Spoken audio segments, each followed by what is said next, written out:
الحمدللہ الحنان المنان الذی خلق الانسان وعلمہ البیان وصلی اللہ علی رسولہ سید الانس والجان. اما بعد، میرے نہایت ہی مکرم و معظم و محترم و محتشم ناظرین و سامعین،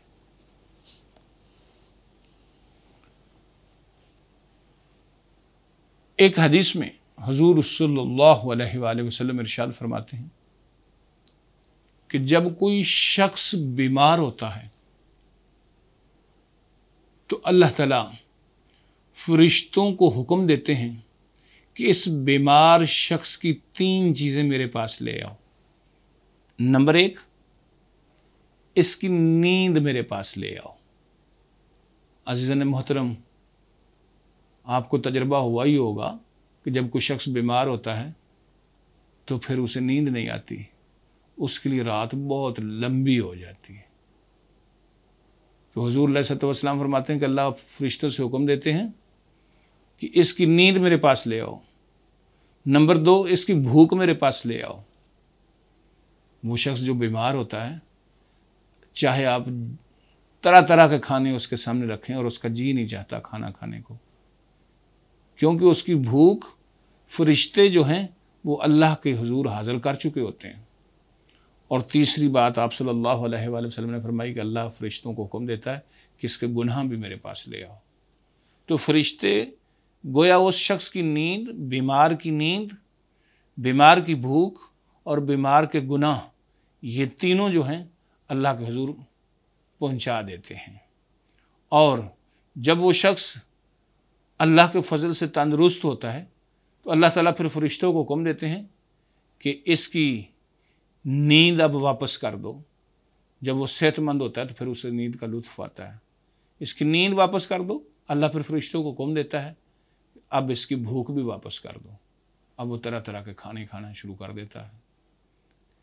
لیکن اللہ تعالیٰ اس کے گناہ نہیں لوٹاتا. فرشتے عرض کرتے ہیں کہ اے پروردگار، اس کی تو 3 چیزیں ہم تیرے پاس لے کر حاضر ہوئے تھے، اس کی بھوک، اس کی نیند اور اس کے گناہ. آپ نے اس کی نیند بھی واپس کر دی، آپ نے اس کی بھوک بھی واپس کر دی، لیکن آپ نے اس کے گناہ نہیں واپس کیے. تو حضور صلی اللہ علیہ وآلہ وسلم فرماتے ہیں کہ پھر اللہ فرماتے ہیں کہ اس کی بیماری کے تصدق سے، اس کے عوض میں اس کے گناہ جو ہے وہ معاف کر دیتا ہوں.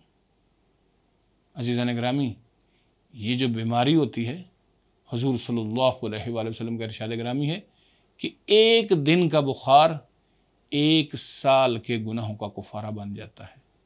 آپ صلی اللہ علیہ وآلہ وسلم کا ارشاد گرامی ہے کہ جو شخص بندہ مومن بیماری کے دوران کراہتا ہے، ہائے ہائے کرتا ہے، اللہ اس مومن بندے کو ہائے ہائے یعنی کراہنے پر بھی تسبیح و تحلیل کا ساجر عطا فرماتے ہیں.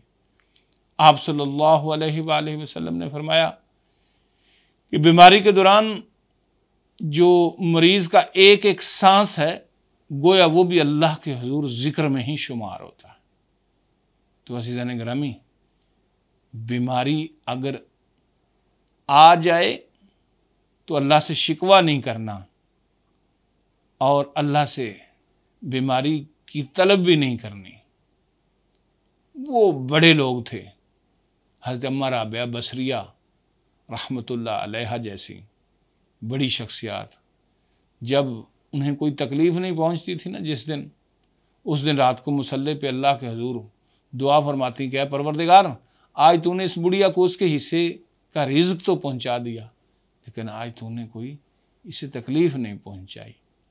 عزیزان گرامی، تکلیف جو ہوتی ہے، ایک حضور علیہ الصلوۃ والسلام کا ارشاد گرامی کہ ایک کانٹا بھی اگر مومن کے پاؤں میں چبھ جائے نا تو اس کے صدقے بھی اس کے گناہ معاف ہوتے ہیں اور درجات بلند ہوتے ہیں. اس لیے اگر بیماری آ جائے تو عزیزان گرامی، اللہ والوں کا تو یہ معاملہ ہے.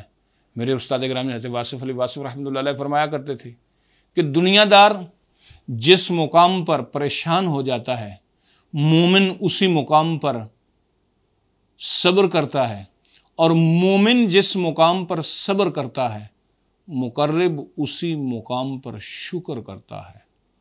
عزیزان محترم، محققین صوفیاء لکھتے ہیں کہ جب تک کسی شخص کا ایمان جس طرح اسے نعمت ملنے پر مسرت ہوتی ہے، نعمت کے چھن جانے پر بھی جب اس کا احساس نعمت کے ملنے جیسا نہیں ہوگا، تب تک اس کا ایمان کامل نہیں ہوگا۔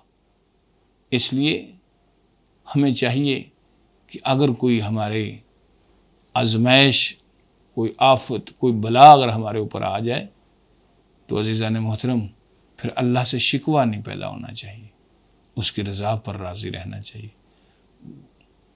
وہ جس حال میں بھی رکھے بس اسی حال میں ہی خوش رہنا چاہیے۔ عزیزان محترم، میرے استاد گرامی حضرت واصف علی واصف رحمۃ اللہ علیہ کی ایک بات مجھے اور یاد آ گئی۔ آپ رحمۃ اللہ علیہ فرمایا کرتے تھے کہ مومن کا مزاج اس چڑیا کی طرح ہونا چاہیے جو تنکا اکٹھا کر کے گھونسلہ بناتی ہے۔ رات کو آندھی چلتی ہے، اس کا گھونسلہ تنکا ہو جاتا ہے، لیکن اس کے باوجود بھی وہ صبح اٹھ کر اللہ کی حمد ہی بیان کر رہی ہوتی ہے۔ مومن کا مزاج ایسے ہونا چاہیے۔ تحقیق کرنے والوں نے یہ تحقیق کی ہے کہ بٹر فلائی جو ہے، تتلی جو ہے، اس کی میکسیمم ایج جو ہوتی ہے وہ 14 ڈیز ہوتی ہے۔ تتلی کی زیادہ سے زیادہ عمر 14 دن ہوتی ہے۔ عزیزان گرامی، آپ نے دیکھا کہ وہ اتنی محدود اس کی زندگی، لیکن وہ کتنی خوشی سے گزارتی ہے۔ کبھی پھدک کے ادھر جا رہی ہے، کبھی ادھر جا رہی ہے، کبھی اس پھول پر بیٹھ رہی ہے، کبھی اس کے اوپر بیٹھ رہی ہے۔ مومن کا مزاج بھی ایسا ہونا چاہیے۔